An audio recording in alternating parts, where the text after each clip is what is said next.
Urusi imeonya dhidi ya mashambulizi yoyote ya kijeshi dhidi ya miundombinu ya nyuklia ya Iran, ikisema kwamba vitendo kama hivyo vinaweza kuleta hali ya kutotulia katika eneo zima. Naibu waziri wa mambo ya nje wa Urusi, Sergei Ryabkov, alieleza wazi msimamo wa Moscow akisema, tumeonya mara nyingi dhidi ya kuzingatia hata mawazo ya kushambulia vituo vya nyuklia vya Iran.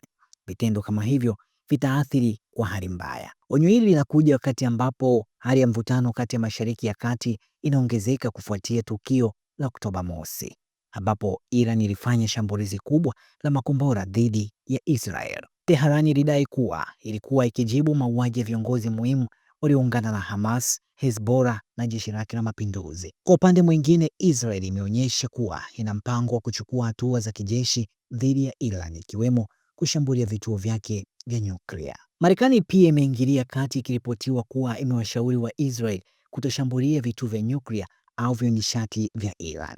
Ingawa Washington inatoa msaada wa haki ya Israel kujilinda, maafisa wamehimiza kuepuka mgogoro mkubwa zaidi. Ofisi ya waziri mkuu wa Israel Benjamin Netanyahu ilikiri mazungumzo haya, lakini ilisema kuwa Israel itachukua hatua kulingana na mahitaji yake ya usalama. Onyo la Moscow linasisitiza juhudi zake za kidiplomasia za kuzuia mzozo katika eneo hilo. Urusi imekuwa na uhusiano wa karibu na Tehran, ikikuza ushirikiano wa kiuchumi na kisiasa katika miaka ya hivi karibuni. Nchi hizi mbili zinakutana na vikwazo vya Magharibi na kwa sasa zinafanya kazi ya makubaliano mapya ya ushirikiano wa kimkakati. Kwa mvutano ukiwa juu, jamii ya kimataifa inafuatilia kwa karibu mzozo wowote utakaohusisha miundombinu ya nyuklia ya Iran.